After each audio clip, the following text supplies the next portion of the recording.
Hello friends, it's nice to see you today. Happy Neon Day!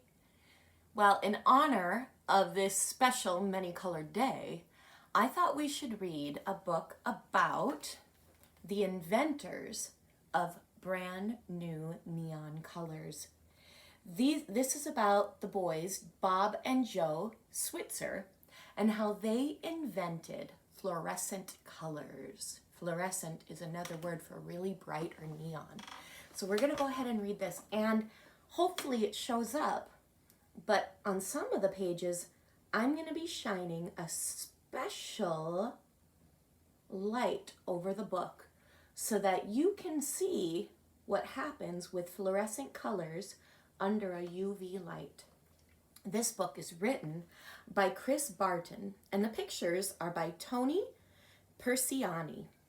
Now this is a real story, it's a true story about the real inventors of fluorescent colors.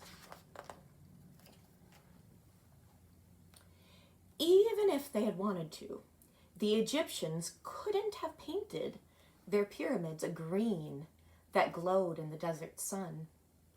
Back in 26,000 BC, there was no such color. A glowing orange Statue of Liberty might have made coming to America even more memorable. But when Lady Liberty was assembled in 1886, that color just wasn't an option.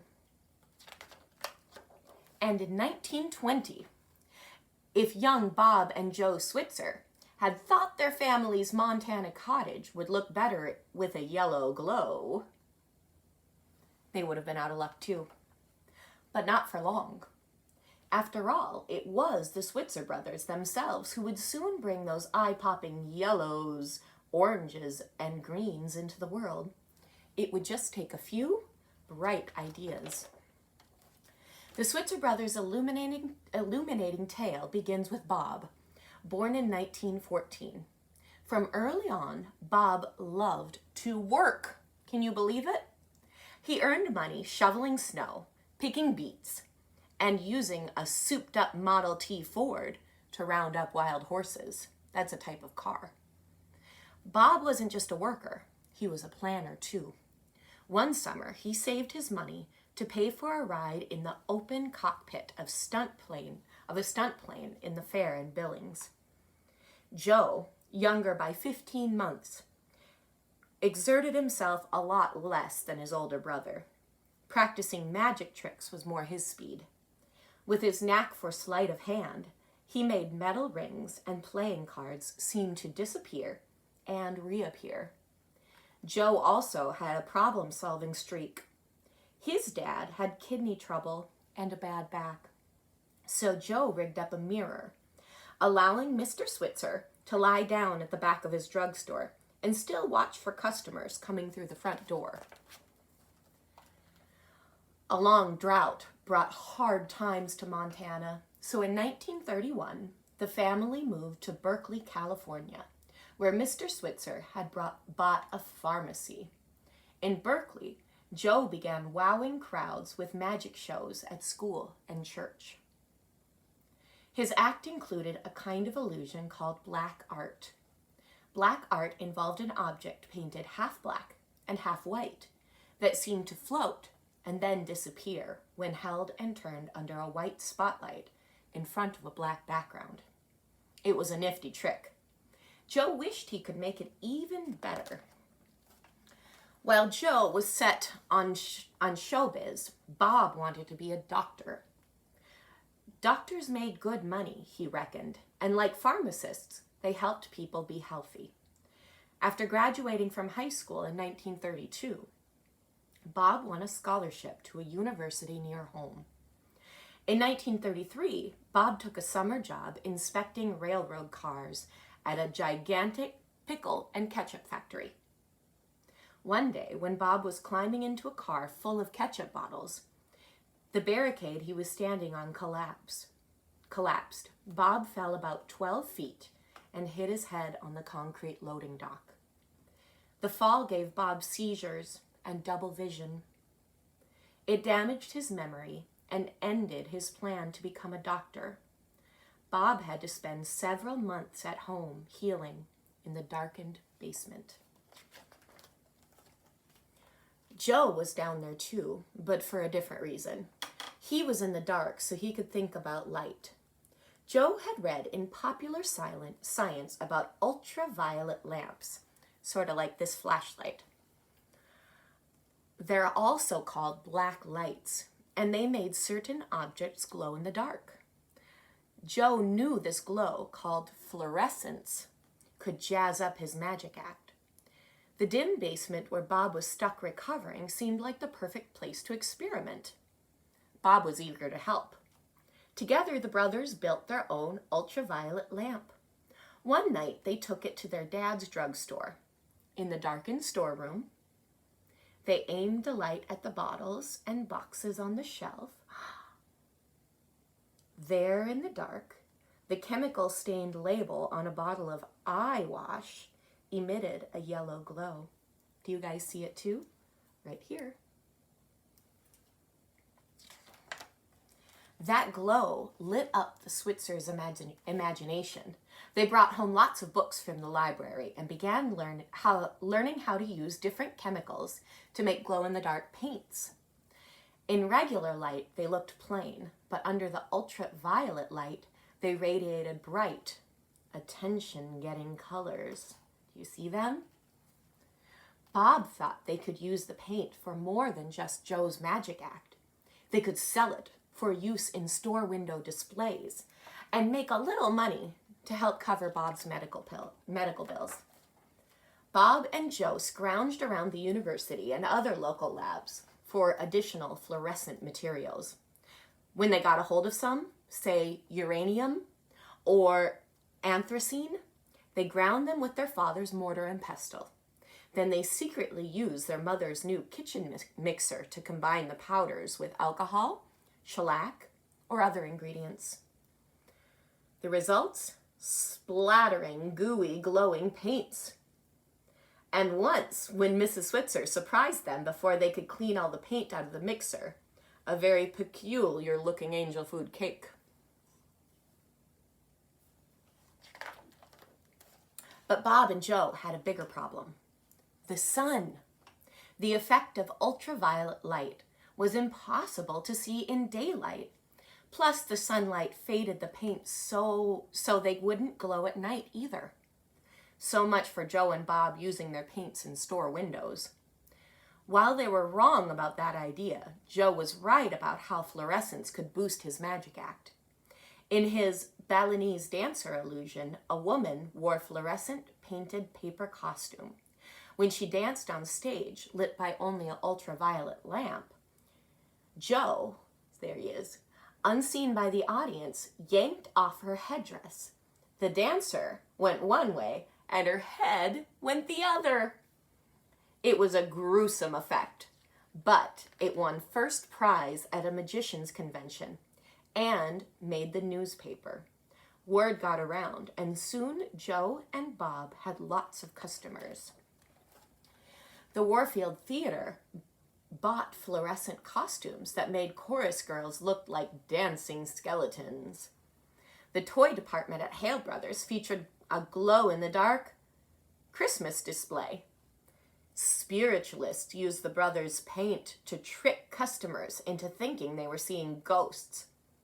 And a printer in Cleveland, Ohio, began using the fluorescent ink to make posters for movie theaters. Like the rest of Joe and Bob's creations, the ink on those posters was mostly used inside and glowed only under ultraviolet light. But one day, in May 1935, while Joe was away drumming up more business, Bob made a curious discovery.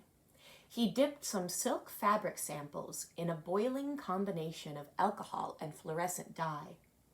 Then he hung the samples in the backyard to see whether sunlight would fade his latest concoction.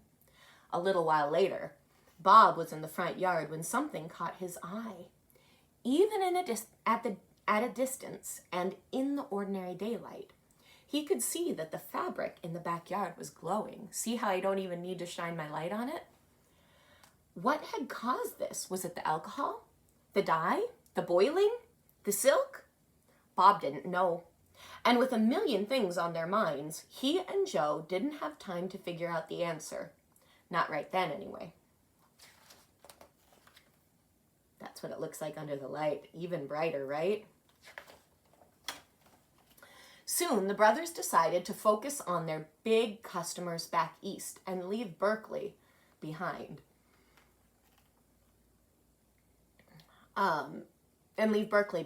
With new suits and $90 and a back seat full of fluorescent inks and paints, Bob and Joe drove off to Ohio on New Year's Day in 1936. They settled in Cleveland and earned a living by providing colors for fluorescent posters. But they also kept chasing after better colors and new ideas, each brother in his own way. Bob was a morning person, and Joe liked the night. Joe might wrap up his work and hit the hay not long before Bob woke up to begin his research. Bob focused on specific goals, while Joe let his freewheeling mind roam every which way, and when he tried to solve a problem. If just one experiment out of 1,000 succeeds, Joe would say, then you're ahead of the game. For Bob and Joe, the tough times of the Great Depression meant living and experimenting on the cheap.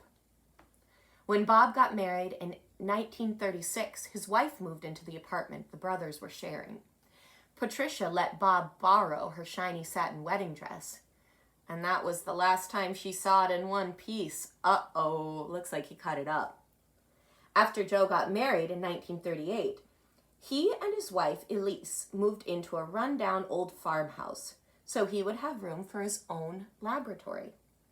It wasn't the best place for a young family, as their baby liked to chew on chemical-spattered shoes. Uh-oh. But Bob and Joe's efforts paid off brilliantly. One day, they drove out to the city of Sandusky to check on a new billboard they had developed. Instead of using ink, they soaked the billboard's fabric panels with a combination of fluorescent orange dye and hot alcohol. If the dye didn't fade too quickly, the ultraviolet lamps on the billboard would make for an eye-grabbing nighttime display. When the billboard came into view that afternoon, what the brothers saw astonished them.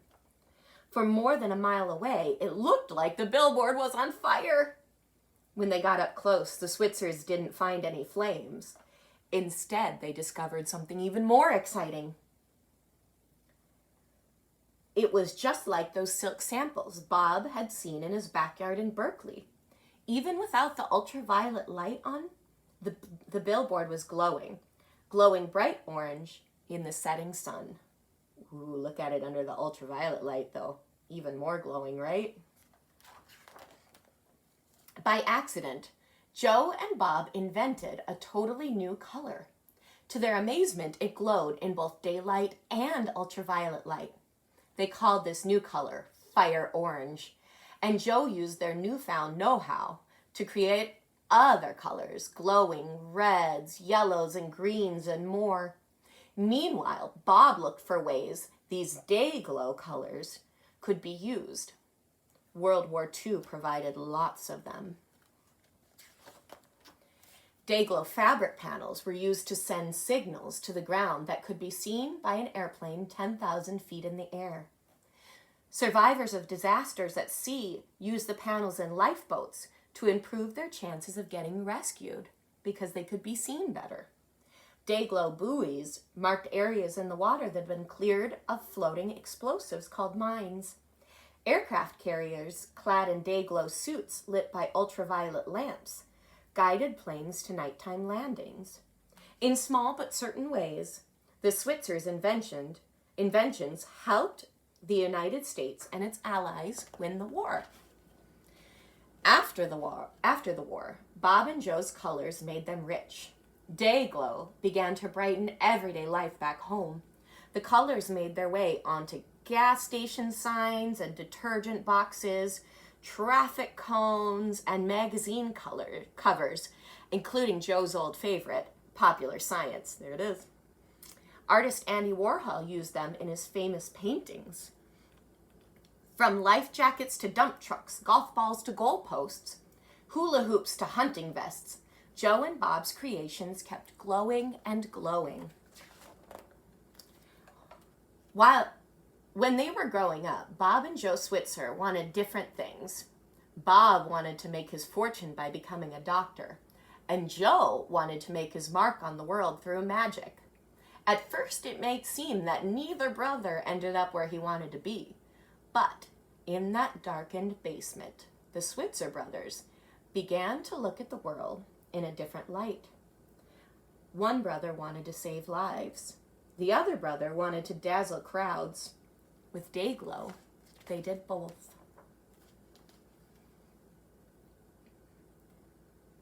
How does regular fluorescence work?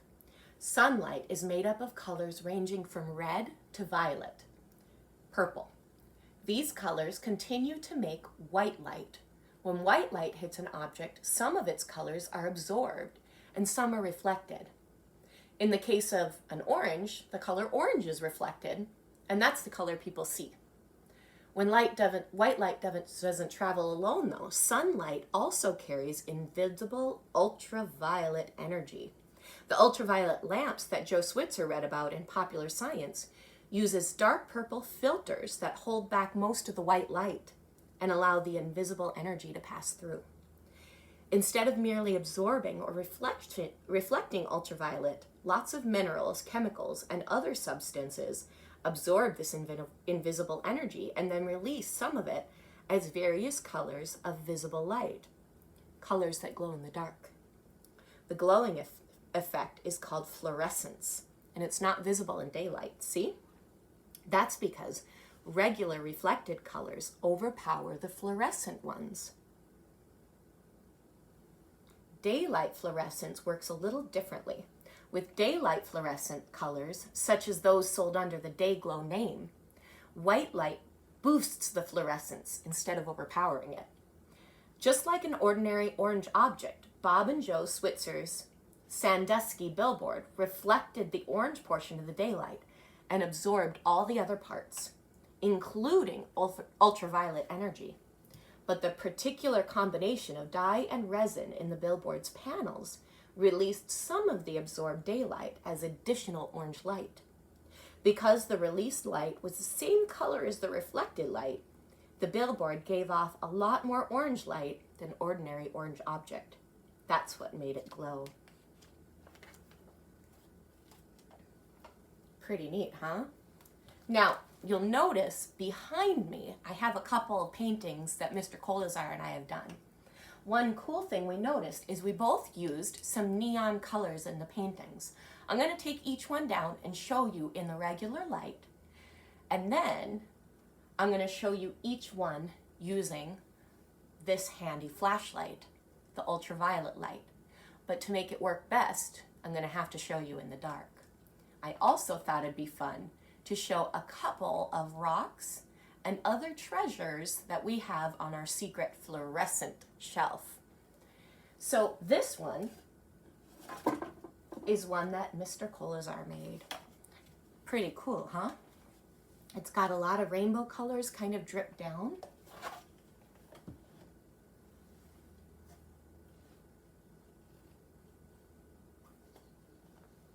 Here's one that I made. Lots of blues and purples, right?